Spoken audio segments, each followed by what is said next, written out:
কয়েক মাস আগে নেপালের ৯,০০০ ফুট পাহাড়ের ওপরে এক প্রত্যন্ত অঞ্চলের এই হসপিটালটা এই রকম দেখতে ছিল।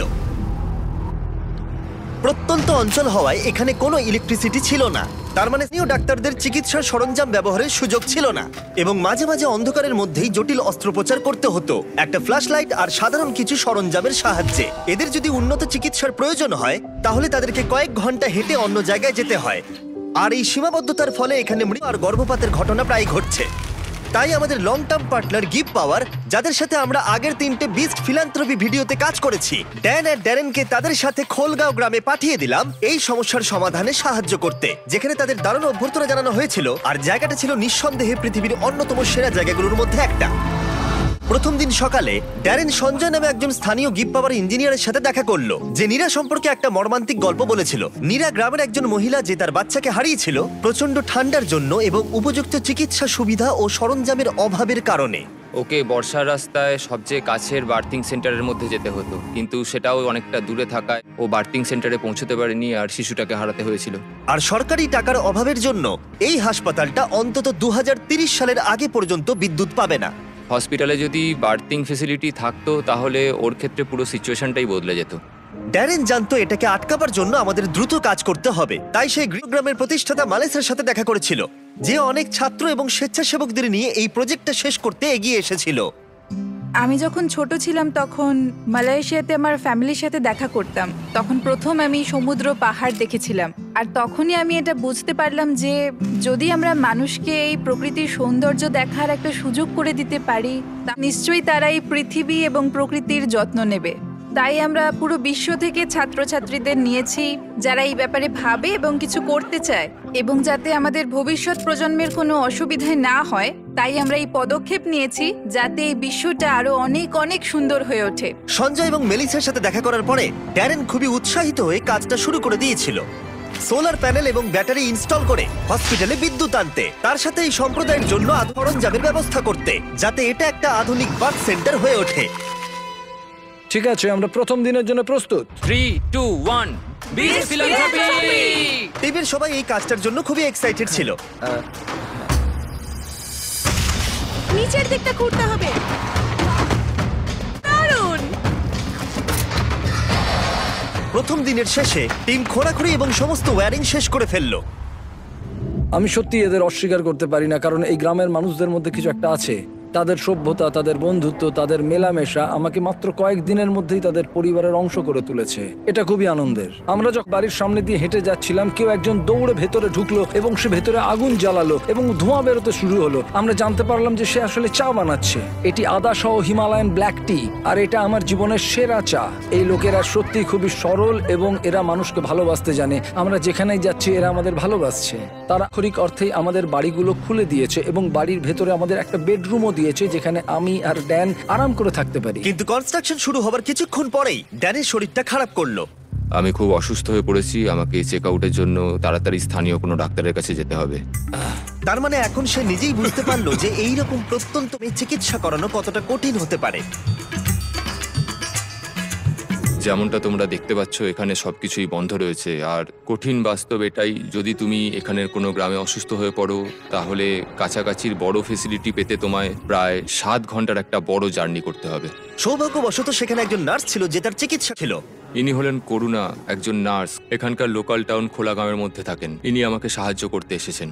কিন্তু সেখানে কোনো বিদ্যুৎ না থাকায় শুধুমাত্র প্রাথমিক চিকিৎসাই সম্ভব হয়েছিল। সে ধরে নিল যে ড্যানের হয়েছিল গাটি। হ্যাঁ, আমার গাটি হয়েছে। গাটি একটা রেয়ার নেপালি ডিজিজ। আসলে এটা সামান্য ঠান্ডা লাগা।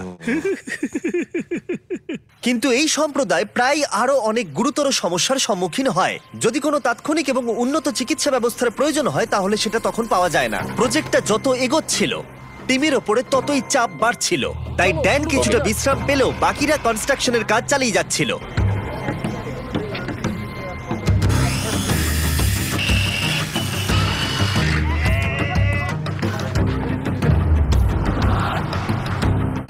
যেহেতু এখন সাপোর্টিং স্ট্রাকচার তৈরি হয়ে গেছিল, তাই আমরা সোলার প্যানেল ইনস্টল করতে শুরু করলাম।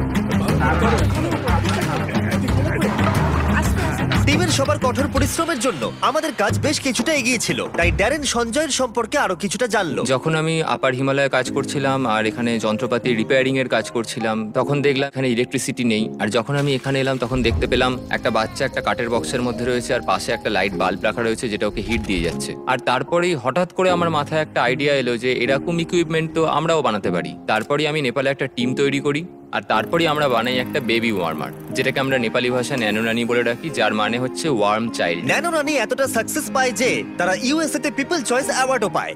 আমার কাছে এটা একটা স্বপ্ন পূরণ, কারণ আমার লক্ষ্যই ছিল এই ধরনের একটা ওয়ার্ড তৈরি করা এবং মানুষকে এই ব্যাপারে আরো সচেতন করা, বিশেষ করে এরকম প্রত্যন্ত গ্রামে যেখানে কোনো রকম আধুনিক ফেসিলিটি নেই। জীবন বাঁচানোর ক্ষেত্রে সাধারণ চিকিৎসা সরঞ্জামের গুরুত্ব বুঝতে পেরে ড্যারেন সিদ্ধান্ত নেয় সঞ্জয়কে আরো 10টা বেবি ওয়ার্মার কিনে চমকে দেবে, যাতে সে অন্য সম্প্রদায়কে এর সুবিধাগুলো দিতে পারে। সঞ্জয়, আমি আপনার কাছ থেকে আরো 10টি বেবি ওয়ার্মার কিনতে চাই, আর আপনাকে হাসপাতাল বা সম্প্রদায়ের যা কিছু প্রয়োজন দিয়ে দিতে চাই। Thank you very much Darren, এটা আমার আর আমার টিমের জন্য অনেক বড় পাওনা। আমি সত্যিই বিশ্বাস করতে পারছি না। আর মাত্র একটা দিন বাকি, আমরা কনস্ট্রাকশন শেষ করার খুব কাছাকাছি ছিলাম, আর পুরো টিম লাস্ট সোলার প্যানেলটা সাইন করলো। হ্যাঁ হ্যাঁ, ঠিক আছে। আর লাস্ট সোলার প্যানেলটা ড্যারেনই লাগান। আমরা একসাথে একটা বিদ্যুৎবিহীন ভাঙা বিল্ডিংকে একটি সম্পূর্ণ চালু হাসপাতালে পরিণত করেছি, যা এই সম্প্রদায়ের 16,000-এরও বেশি মানুষকে পরিষেবা দেবে। আমি সত্যি অনেক কৃতজ্ঞ যে আমরা এখানে আসতে পেরেছি আর এদেরকে একটা উপহার দিতে পেরেছি, যা আগামী প্রজন্মের কাছে, এই মানুষজনদের কাছে একটা অর্থবহ প্রাপ্তি হয়ে থাকবে। এখন রাত ঘনিয়ে আসছে আর এদেরকে অবাক করার সময় এগিয়ে আসছে, তাই আমি আর অপেক্ষা করতে পারছি না। প্রথমবারের মতো আলো জ্বালানোর সাক্ষী হতে পুরো গ্রাম হাসপাতালে এসেছিল। তোমরা কি তৈরি?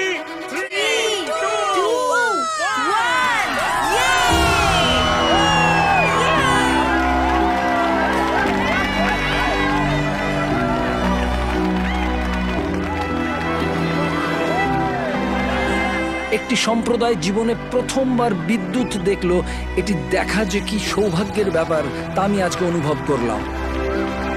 পরের দিন সকালে নীরাকে হাসপাতালে আমন্ত্রণ জানালো, যাতে সে তাকে বেবি ওয়ার্মার সহ সমস্ত ইকুইপমেন্টগুলো দেখাতে পারে।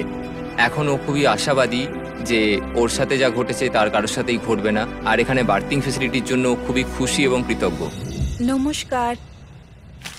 লাস্ট সারপ্রাইজ দেওয়ার আগে আমি এই ভিডিওর স্পন্সরকে ধন্যবাদ জানাতে চাই। পৃথিবীর সবথেকে ভালো খাবার এই ফিস্টেবল নয়, কেলগস, শুধু এই সময়ের জন্য, কারণ তারা আমাদেরকে সাহায্য করছে। থ্যাংক ইউ কেলগস এই ভিডিওটা স্পন্সর করার জন্য। চলো আবার ফিরে যাওয়া যাক। যখন আমরা সঞ্জয়ের সাথে কথা বলছিলাম তখন আমরা জানতে পারলাম ও নেপালি হয়েও কখনো এভারেস্ট দেখেনি, আর ওর এটা স্বপ্ন ছিল একবার অন্তত এভারেস্ট দেখার। তাই শেষ দিন সকালে আমরা সিদ্ধান্ত নিলাম ওকে সেটা দেখিয়ে আমরা সারপ্রাইজ দেব।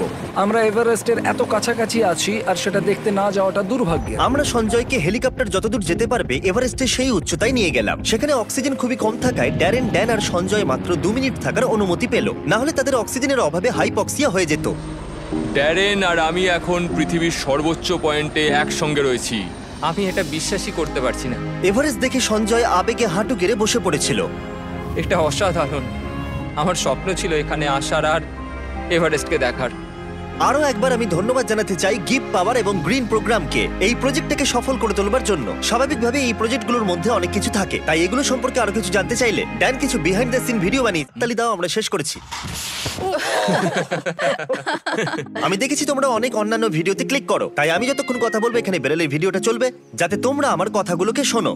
আমরা যা অ্যাড রেভিনিউ পাই আর এই ভিডিওগুলোর ক্ষেত্রে আমরা যা ইনকাম করি পুরোটাই বিস্ট ফিলান্থ্রপিতে যায়। তাই সবসময় ভিডিওগুলো দেখো যাতে আমরা মানুষদের সাহায্য করতে পারি। তাই যাও অন্য ভিডিওগুলো দেখো আর এক্ষুনি সাবস্ক্রাইব করো, না হলে তোমরা অপরকে সাহায্য করতে চাও না।